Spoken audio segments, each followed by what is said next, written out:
itu perempuan terdengar suara buang air. Jadi nggak disengaja lagi nanya, Pak, mungkin perutnya gak enak, tentu. Kira-kira Pak, jangankan perempuan di depan laki, perempuan tentang perempuan juga kalau kentut suaranya kedengeran malu. Ya, dia apa? Malu. Ya. Bapak jilat, maka kemudian perempuan itu merasa malu. Bapalah Hatimun, maka kemudian Imam Hatim Al-Asom mengatakan kepada perempuan itu, irfa'i sautak. Ketika perempuan itu bertanya, ini Syekh Hatim pura-pura dengar Pak, sehingga perempuan tadi menyatakan, oh berarti jangan benar saya kentut,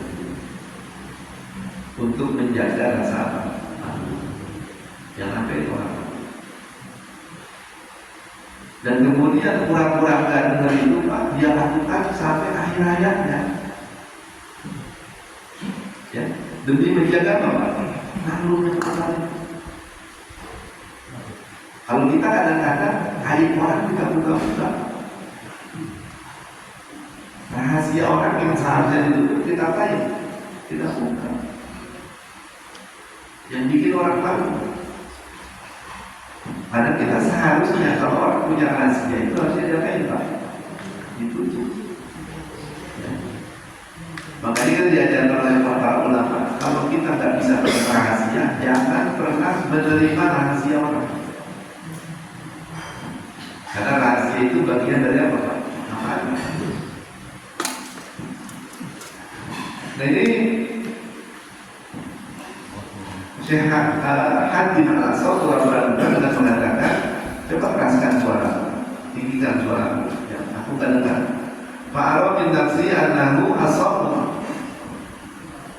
Fa'aro, maka melihat, kata perempuan tadi, maka aku melihat min nafsi, dari dirinya Syekh Hatim Al-Asom ini annahu asom.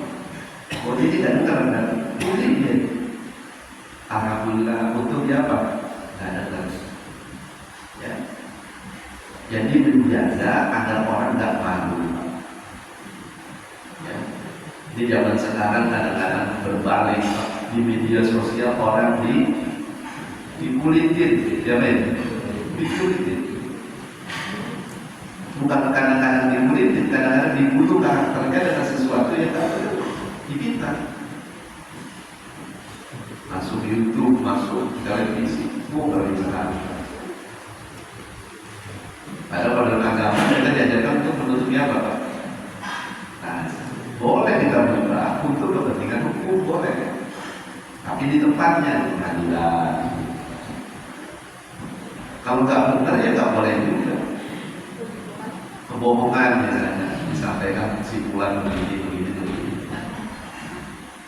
Yang perempuan, yang terima uang, kadang enggak. Itu namanya mungkin. Dan sepertinya orang-orang sekarang tidak takut dengan itu, ya. Dengan tidak takut dengan besarnya dosa. Nah ini diantara bohong yang dibolehkan itu Pak. Bohong untuk melindungi orang, ya. Tidak menjatuhkan orang. Saya sudah pernah sampaikan, bohong kalau kita nengok orang sakit boleh, ya. Jangan nengok orang sakit jujur. Ini Bapak kelihatannya wajahnya udah makin tidak segar, warnanya berubah. Biasanya begini Pak, lama begini. Jujur, tadinya harusnya umurnya masih panjang gara-gara dengar nasihat kita.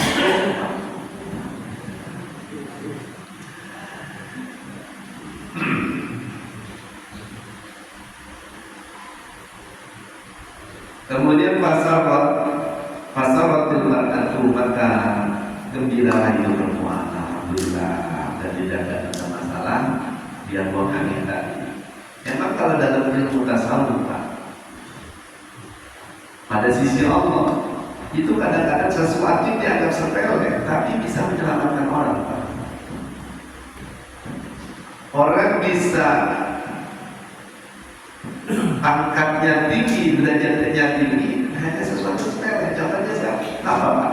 Contohnya kita pernah dengar mungkin Imam Ghazali itu dapat derajat yang tinggi bukan karena ilmunya, bukan karena ibadahnya. Dia diimpiin sama muridnya, ditanya. Cuma gara-gara rasa lalat. Imam Ghazali kesianan lalat, kelihatan kausan, nemplok di tintanya, Pak. Dilihat minum, dilihat. Atau ada ulama lain Pak yang terkenal juga. Dia diimpikan muridnya setelah meninggal dapat kedudukan yang mulia. Dia bilang bukan karena ibadahnya. Karena apa? Pernah nolongin kucing yang masih kecil Pak. Dia mau sholat ke masjid, dia lihat kucing lagi keong-keong, kedinginan, diambil dimasukin ke dalam gamis, dalam jubah, supaya hangat itu. Nah kesiannya dia berkucing itu apa? Itu mendatangkan apa? Karena pasti kalau berkucing dia tulus, nggak mungkin dia ada kepentingan. Kalau orang kadang-kadang kita masih punya kepentingan Pak. Supaya dipilih nanti kalau nyalek, kalau nyalon RT baik kita mau. Tapi kalau binatang nggak ada. Tulus, nah tulusnya itu. Tapi sebaliknya ada orang masuk neraka cuma gara-gara apa? Biar kucing dan kasih makan. Itu nabi yang bilang. Ada seorang perempuan nanti masih neraka gara-gara apa? Kucing. Ada orang yang nanti paling terakhir diangkat dari neraka, pelacur. Dia masih diangkat dari neraka karena pernah nolongin anjing yang kehausan. Itu hadis juga. Kata ulama tasawuf, ada yang menjadi beruntung. Kenapa orang-orang sufi ngomong itu Pak? Ada orang-orang yang masuk neraka nggak diangkat lagi. Kan ada innal ladzina kafaru min ahli kitab wal musyrikin fi nari jahannam khalidina fiha. Itu masih bagus diangkat. Nah kita nggak pernah tahu didik kita nanti gimana. Makanya kata Siti Aisyah pernah dia lihat Nabi baca satu ayat sambil nangis diulang-ulang dari malam sampai pagi. Apa ayat yang dibaca Nabi? In tu'adzibhum fa innahum ibaduk wa in taghfir lahum fa innaka antal azizul hakim. Nabi baca begitu Pak, itu nangis sambil nangis. Ini ayat ini cerita tentang umatnya Nabi Isa yang menuhankan Nabi Isa. Nabi Isa mau begini, Allah, aku tak pernah menyuruh mereka menyembah aku ya Allah. Dan itu terjadi setelah aku tak ada. Tapi Nabi Isa tetap kesian dengan umatnya. Akhirnya Nabi Isa mau begini, Pak. In tu'adzibhum fa innahum ibaduk. Ya Allah, kalau karena kelakuan mereka seperti itu, kemudian engkau ingin mengazab mereka, tidak apa-apa, karena mereka itu hamba. Allah mau menyiksa siapa aja, boleh, karena miliknya. Tapi kata Nabi Isa, wa in taghfir lahum fa innaka antal azizul hakim. Nabi Isa masih ngomong begitu, Pak. Wa in taghfir lahum, tapi jika kau ampuni mereka, Fa'inna antal azizul, maka sesungguhnya kau maha aziz, maha mulia lagi maha bijaksana. Kalau kita kan enggak Pak, ada orang yang enggak beragama Islam, enggak beriman, kita langsung kafir, neraka itu. Karena bisa kan begitu. Dan kita memang enggak boleh begitu Pak. Sekarang ente lihat dia kafir, tapi matinya dia kafir apa bukan, ente tahu kan? Karena dia masih ada waktu. Sebaliknya ente sekarang merasa beriman, tapi ente mati nanti masih iman apa enggak, tahu apa enggak? Sebab kata Nabi Pak, ada orang yang jarak dia dengan surga tinggal sejengkal.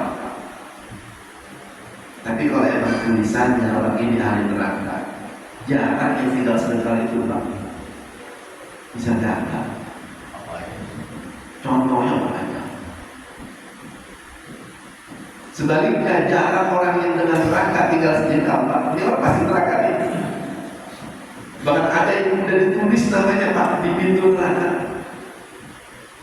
Tapi kalau memang orang ini takdirnya surga, surga. Dapatlah dia yang disebut dengan itu binatang, kan ada itu binatang. Orang yang namanya udah ditulis di mana? Pintu neraka, tapi hapus. Bulan Ramadan nanti ada, ya, satu kesempatan yang bisa orang mendapatkan itu binatang. Itu kita suruh berikhtiar. Dan kita tahu ini nama kita udah ada di pintu surga apa di neraka.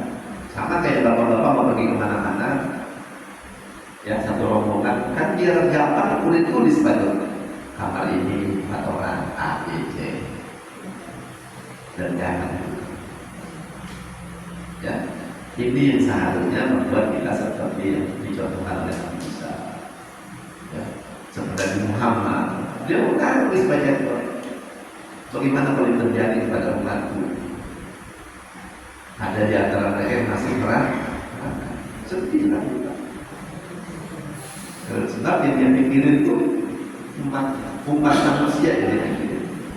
Dan kata Allah, Nabi Muhammad itu harisun alaikum. Nabi Muhammad itu sangat menginginkan kalian beriman, sangat menginginkan kalian itu selamat dari neraka. Cuma rasa itu kadang kita tidak dapat. Rasa bagaimana kecintaan Nabi kepada kita, rasa bagaimana keinginan yang begitu kuat dari Nabi kepada kita, kita kadang tidak dapat. Sehingga kita Nabi biasa aja, disebut namanya tidak diam. Harusnya kan terima kasih. Nabi udah begitu kayak kita, setiap disebut namanya kita berdoa kepada Allah. Allahumma sholli wa sallim wa barik alaihi. Jangan sebut nama Nabi, sebut nama sahabat yang kita sebut radhiyallahu, sebut nama ulama rahimahullah. Ya, itu doa. Jadi itu perempuan senang banget. Bidzalika dengan yang demikian itu, dengan sikap yang ditunjukkan oleh Hatim Al-Asam yang pura-pura apa? Pura-pura tuli, supaya itu perempuan gak malu. Ya. Waqala, kemudian perempuan itu berkata, innahu lam yasma'is sauta. Asalnya lam yasma' as-sauta. Karena itu disambung dengan kalimat berikutnya yang berbaris huruf, innahu lam yasma'is sauta. Oh, sesungguhnya ini Imam Hatim berarti nggak dengar tuh suara kami. Dan itu bukan saat itu doang, maksudnya di perempuan dengar terus sampai akhirnya untuk menjaga agar perempuan ini nggak malu, dia terus berpura-pura apa? Berpura-pura nggak dengar. Ya, itu perempuan aman. Ya, pasar apa? Perempuan itu gila. Bahwa lama alai itu ismus sonabi, maka akhirnya terkenal.